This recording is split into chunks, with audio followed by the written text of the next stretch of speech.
Now here are some of the less nauseating photographs which hardly need description.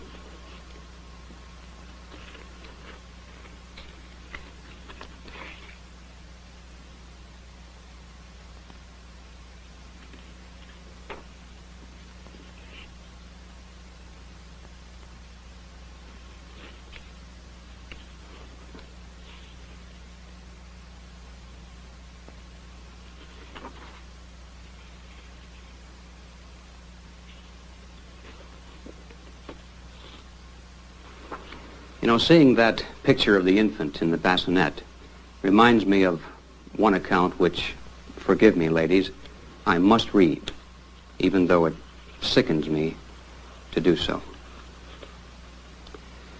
A group of some 400 terrorists attacked the experimental farm at Mabridge.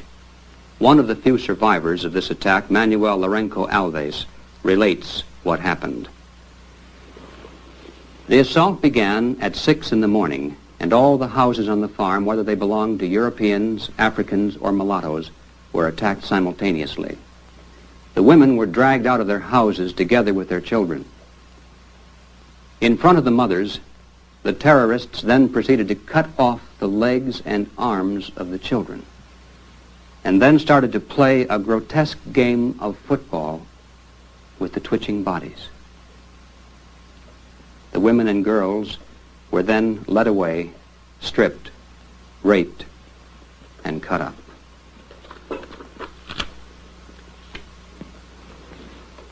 Ladies and gentlemen, I've discussed these scenes and shown these pictures, not because of any desire to be sensational, believe me, but merely to help balance the scales of our judgment, to emphasize the almost forgotten fact nowadays that there are other horrible ways to die.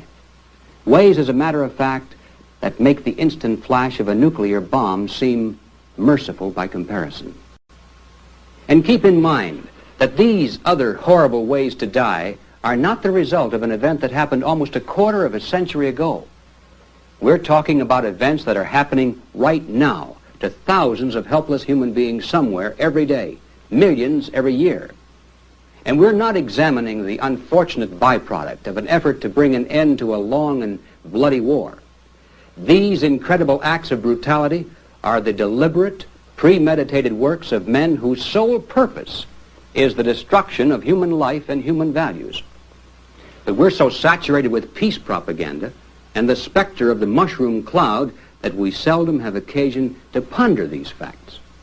And because of this one-sided exposure, millions of Americans have been conditioned, without their even knowing it, to fear the horror of nuclear war far more than they fear the terror of a communist peace.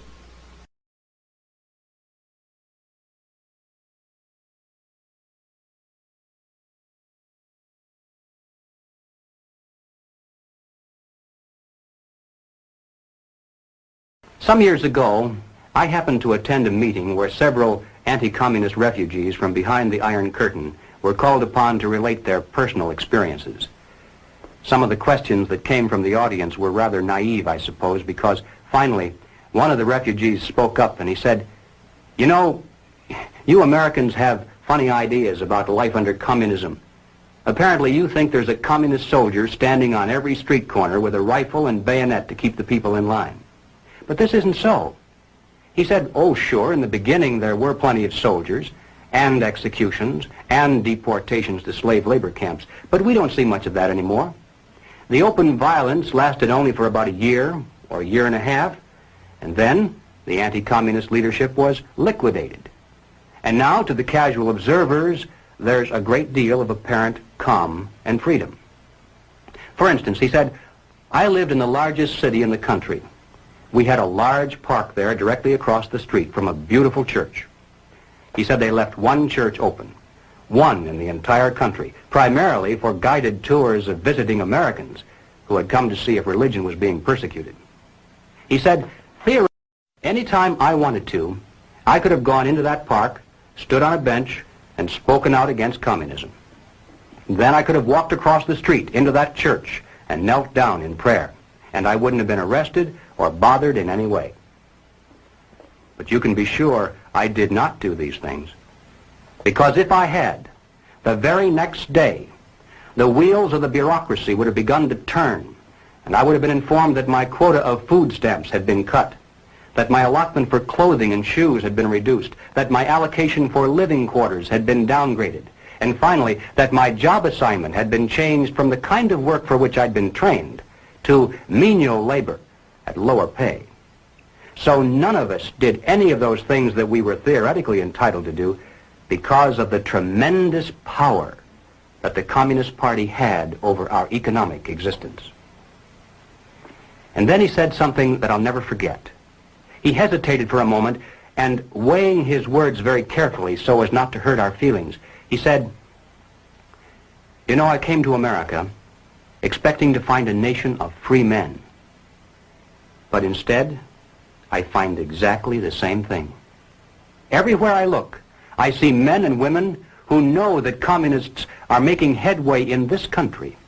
They know that something must be done and that someone must stand up to them. But they themselves do nothing. They remain silent because they're afraid that if they speak out or take a stand publicly, it'll be bad for business. They may lose a client. They may even lose their jobs. Or perhaps they're receiving a regular government check and already are too dependent upon some of the very people and programs they know they should oppose." And then he said, "These men voluntarily have gone behind the Iron Curtain. They're already taken over by the communists. The only difference is that for the present at least, they can still get out any time they really want to, and we could not." I think there's a great lesson to be learned from that, because it's true, isn't it? There are many men who are physically brave beyond any question when it comes to standing up against a tyranny that threatens with armies. Some of them carry the actual scars of battle to prove it. But when it comes to this new kind of war, they're lost to the fight. When there is no battlefield, when the weapons are not rifles or bombs but economic pressures, then who is your enemy? How do you fight? Where do you begin? It's precisely for these reasons that any modern dictatorship must have control over the economic sphere of all human activity. This was true of Nazism, it was true of fascism, it's true of communism, and it's also true of socialism. Regardless of what name we give it, total government control is by definition totalitarianism. That's what the word means. Now, Leon Trotsky, as you recall, was one of the original Bolsheviks who led the communist revolution in Russia. In 1937, Trotsky wrote a book entitled "The Revolution Betrayed." And in this book, here's what he said. "The basis of bureaucratic rule is the poverty of society in objects of consumption. When there is enough goods in a store, the purchasers can come whenever they want to. When there is little goods, the purchasers are compelled to stand in line. When the lines are very long, it's necessary to appoint a policeman to keep order. Such is the starting point of the power of the Soviet bureaucracy. It knows who is to get something and who has to wait." And ladies and gentlemen, there's no better description than that of why the communists work to promote socialism. No matter whose definition you use, under socialism, those who run the government, and the communists are confident that in America they eventually will be the ones who do so, those who run the government will know who is to get something and who has to wait, and that represents control over human beings. What has all this to do with the communist revolution in America? Well, ladies and gentlemen, it has everything to do with it, because the building of socialism is the communist revolution in America. It represents the process whereby our country can be moved gradually toward communism without the people even being aware of it. No matter what grievance we may have, real or imagined, no matter what national problems we may face, the communists seize upon these as excuses to build socialism. They have one and only one solution for all problems: more government, and then more and more until it's total government. And forgive me for saying it one more time, total government is communism. If the government owns and controls all property, all means of production, and all avenues of commerce, then it controls all people. If we're dependent upon the government for our food, our clothing, our shelter, our jobs, our medical care, then we're far more effectively controlled by those who hold political power than if they stood over us with soldiers and weapons. A new world order, a new world order, a new world order, a new world order. We have before us the opportunity to forge for ourselves and for future generations a new world order, a world where the rule of law, not the law of the jungle, governs the conduct of nations. When we are successful, and we will be, we have a real chance at this new world order, an order in which a credible United Nations can use its peacekeeping role to fulfill the promise and vision of the UN's founders. The affirmative task we have now is to actually create a new world order. From the ashes of World War I, Adolf Hitler attempted to build a sinister new world order. Led by a so-called race of Aryan supermen, spreading a reign of terror unlike any the world had ever known. Many believed the Nazis conjured strange spirits and followed occult practices that had lain dormant in Europe for thousands of years. Now documents prove that their beliefs were based on a perversion of ancient pagan law, a twisting of mythic battles between forces of light and darkness, and a terrifying journey into a world ruled by mystics, madmen, and murderers.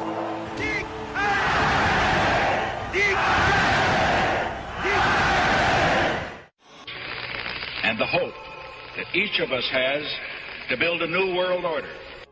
A new world order is coming into being. I think the most important thing is for Barack Obama. I think his task will be to develop an overall strategy for America in this period when really a new world order can be created. I think a new world order is emerging, and with it the foundations of a new and progressive era of international cooperation. But the burdens of global citizenship continue to bind us together. In this new century, Americans and Europeans alike will be required to do more, not less. Partnership and cooperation among nations is not a choice. Yes, these men and their hypnotized followers call this a new order. It is not new, and it is not order.